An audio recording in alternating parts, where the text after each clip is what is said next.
औज़ुबिल्लाहि मिनश्शैतानिर्रजीम बिस्मिल्लाहिर्रहमानिर्रहीम। अल्लमल इंसान मा लम यअलम रब्बि ज़िदनी इल्मा। सल्लल्लाहु अला हबीबिही मुहम्मद व आलिहि व अज़वाजिहि व अस्हाबिहि व ज़ुर्रिय्यातिहि व सल्लम। तमाम नाज़रीन व सामीन को ग़ुलाम मुर्तज़ा अब्बासी का सलाम हो, और जितने भी मेरे स्पेनिश दोस्त हैं who are watching my vlog, ¿cómo estás? And all the guys from the India, namaste. And last but not the least, मेरी अपनी ज़ुबान के लोग, मेरी माँ बोली, क्या हाल है, सब बाल खैर खैरियत, तगड़े हो? तो नाज़रीन, इस वक्त मैं आपको इस वीडियो में प्रॉपर कॉन्टिनेंटल लैंडिंग दिखाऊंगा। इस वक्त देखिए, हम अपने पैसेंजर्स वगैरह को लेकर अंटार्कटिका के कॉन्टिनेंट के ऊपर हमने लैंड किया है, और इस वक्त हम प्रॉपर कॉन्टिनेंटल लैंडिंग कर रहे हैं। और जितने भी आप देख सकते हैं आजू बाजू मेरे, ये सारे पैसेंजर्स हैं जो इस वक्त ये व्यू एंजॉय कर रहे हैं। आइए मैं आपको आगे दिखाता हूँ, पहाड़ों पर बर्फ़ दिखाता हूँ, आइस ग्लेशियर्स दिखाता हूँ और आइसबर्ग्स दिखाता हूँ। ये बिल्कुल मेरे सामने, मैं अभी ज़रा ठहर के आपको दिखाता हूँ। ये जो आइसबर्ग है, ये देखिए, सुभान अल्लाह, ये आइसबर्ग सामने जो समंदर में है, ये देखिए क्या क्या कहने हैं, सुभान अल्लाह। तो ये बेहतरीन नज़ारा है कुदरत का। ये ग्लेशियर्स के ऊपर, ये जो पहाड़ों के ऊपर जो बर्फ़ होती है जिसको ग्लेशियर बोलते हैं, जैसे कि वो सामने बिल्कुल मेरी सामने आप देख सकते हैं। ये जैसे ही एवालांच की सूरत में टूट के गिरता है नीचे समंदर में, तो ये आइसबर्ग बन जाता है। तो ये देखें, ये आइसबर्ग, और ये सामने व्यू देखें, वो हमारा जहाज़ खड़ा हुआ है, और ये आप देखें कितना प्यारा मंज़र है माशाल्लाह। ये देखें व्यू, सुभान अल्लाह। और यहाँ पर इस पॉइंट का नाम है पोर्टल पॉइंट, और पोर्टल पॉइंट के ऊपर मेरीन लाइफ जो है वो काफ़ी कम आपको इनकाउंटर करते हैं। आपको मैं अभी दिखाता हूँ जूम करके, बिल्कुल सामने वाली बर्फ़ के टुकड़े के ऊपर, वहाँ पे 2 सील्स बर्फ़ के ऊपर सो रही हैं, आराम कर रही हैं। और बिल्कुल सुस्त सा जानवर होता है सील, समंदर में तैरता है, क्रिल खाना खाता है। इसमें 3-4 किस्म की सील्स होती हैं, जिसमें क्रैब ईटर सील होगी, वेडल सील होगी, और जो सबसे ख़तरनाक होती है that one is leopard seal. Leopard seal जो होती है वो पेंगुइन्स को भी खाती है, और उसके अलावा और मामला भी करती है। ये बिल्कुल सामने ये देखें, ये ब्लैक डॉट जो है, ये एक सील सो रही है, आराम कर रही है। और यहाँ पे इधर आपको इतनी ज़्यादा मेरीन लाइफ इनकाउंटर करने नहीं मिलती। पेंगुइन्स कभी कभी आ जाते हैं यहाँ पर, और उसके अलावा इसके ये जो आपको समंदर देख रहे हैं, यहाँ पे आपको बहुत सारी हैम्बर्ग वेल्स मिलती हैं, हैम्बर्ग वेल्स।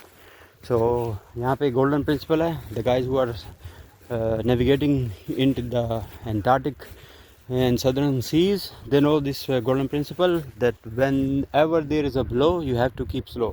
तो मतलब कि वो समंदर में जब वो बाहर सांस लेने आती है, तो वो जब सांस अपना बाहर फेंकती है तो पानी का एक फुहारा निकलता है, तो उसको ब्लो बोलते हैं। मर्चेंट नेवी की लाइफ में, सी फेरर्स की लाइफ में उसको ब्लो बोलते हैं। तो उन्होंने गोल्डन प्रिंसिपल बनाया हुआ है कि समंदर में आप नेविगेट कर रहे हैं, whenever you see a blow you have to keep slow. मतलब कि आपने अपने RPM अपने इंजन की स्पीड को कम कर देना है, you have to navigate very slow. क्योंकि गरलाचे स्ट्रेट जो है, वहाँ पे इंटरनेशनली जो रिकग्नाइज स्पीड है जो एक बैरी जहाज़ को मेंटेन करनी पड़ती है, दैट इज़ 9.5 नॉट्स। और अंटार्कटिका के बारे में मैं काफ़ी दिनों से सोच रहा था। ये सामने जो परिंदा उड़ रहा है, ब्लू शैक बिल्कुल सामने, ये देखें, ये उड़ रहा है, ब्लू शैक बोलते हैं इसको। काफ़ी सख्त जान का परिंदा है। और मैं अपनी बात को मुकम्मल करता हूँ कि अंटार्कटिका के बारे में मैं आपको बोल रहा था कि तफसीली वीडियो में बनाऊँगा। बहुत सारे लोगों ने मुझसे पूछा कि अंटार्कटिका कौन से मुल्क की टेरिटरी है, तो उनके लिए मैं अर्ज़ करूँ कि जितना मेरा नाक़िस इल्म है और जितनी मेरी रिसर्च है, उसके मुताबिक अंटार्कटिका किसी मुल्क की टेरिटरी नहीं है। Nobody owns Antarctica. ये दुनिया के जितने भी ममालिक हैं, ये हर बंदे का Antarctica, Arctic region and Antarctica, ये सारे मुल्कों का यहाँ पर हक है। कोई भी मुल्क आके यहाँ पे अपना रिसर्च सेंटर बना सकता है, यहाँ पे चीज़ों को एक्सप्लोर कर सकता है, पर कुछ रिस्ट्रिक्शंस हैं। क्या कि यहाँ पे आप अपनी आर्मी या नेवी की बेस नहीं बना सकते। सेकेंडली, आप यहाँ पे कुछ चीज़ माइनिंग नहीं कर सकते। कोई मिनरल्स विदड्रॉ नहीं कर सकते, कुछ यहाँ पे गैस ऑयल एक्सप्लोर नहीं कर सकते, कोई मिनरल्स के लिए आप यहाँ पे माइनिंग वगैरह नहीं कर सकते। और इवन इतनी रिस्ट्रिक्शंस है, रिस्ट्रिक्शंस हम लोग सारे यहाँ पे आते हैं अंडर द फ्लैग ऑफ एंटारपली, और एंटारपली जो है वो आयाटो के अंडर सारे मामलात यहाँ पर कैरी आउट करवाता है पैसेंजर से। तो आयाटो के रूल्स के हिसाब से यहाँ पर आप जब मेन लैंड या फिर आइलैंड के ऊपर आप आते हैं तो आप यहाँ पर अंटार्कटिका में बैठ भी नहीं सकते, आप किसी चीज़ को टच भी नहीं कर सकते। You can not have permission even to carry a pebble, मतलब कि आप छोटा सा पत्थर भी नहीं उठा सकते यहाँ से। तो ये सारे रूल्स एंड रेगुलेशन है। ये देखें, ये ब्लू शैक्स की पूरी कॉलोनी उड़ के ये भी जा रही है सामने। तो अंटार्कटिका मेरे भाई किसी मुल्क की मलकियत नहीं है। अंटार्कटिका जो है ये सिर्फ़ और सिर्फ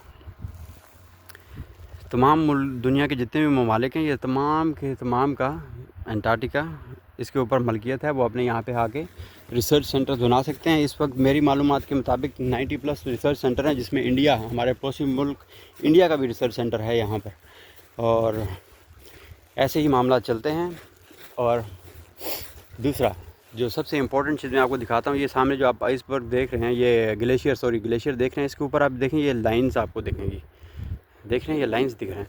अगर आपने ग्लेशियर, ये बिल्कुल ये सामने वाला बिल्कुल प्रोमिनेंट दिख रहा है, ये देखें, ये आपको लाइंस दिखेंगी, ये इस वक्त, हाँ अभी ये आपको लाइंस दिखेंगी इसके ऊपर, ग्लेशियर के ऊपर।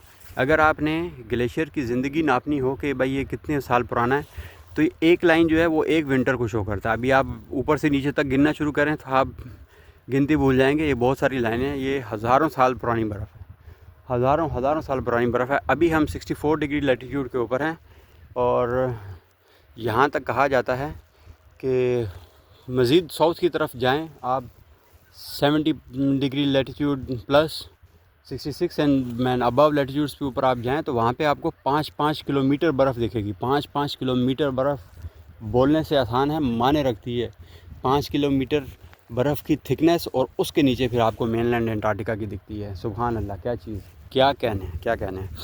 तो इंशाल्लाह मेरे साथ बने रहिएगा। मैं आपको एक स्लोप बनाता हूँ। ये आप देखें, ये जिस रास्ते पे मैं चल रहा हूँ, इस रास्ते को बोलते हैं हम लोग कैट वॉक। ये हम लोग बनाते हैं पैसेंजर्स के लिए, और ऐसे ही जैसे हमने अपने पैसेंजर्स के लिए बनाई है, ऐसे ही कुदरती तौर पे पिंगविन्स जो हैं, पिंगविन्स अपने चलने के लिए बनाते हैं। तो वो पिंगविन्स की जो कैट वॉक होती है उसके ऊपर हम लोग नहीं जा सकते। जिस तरह ये सामने बिल्कुल मेरे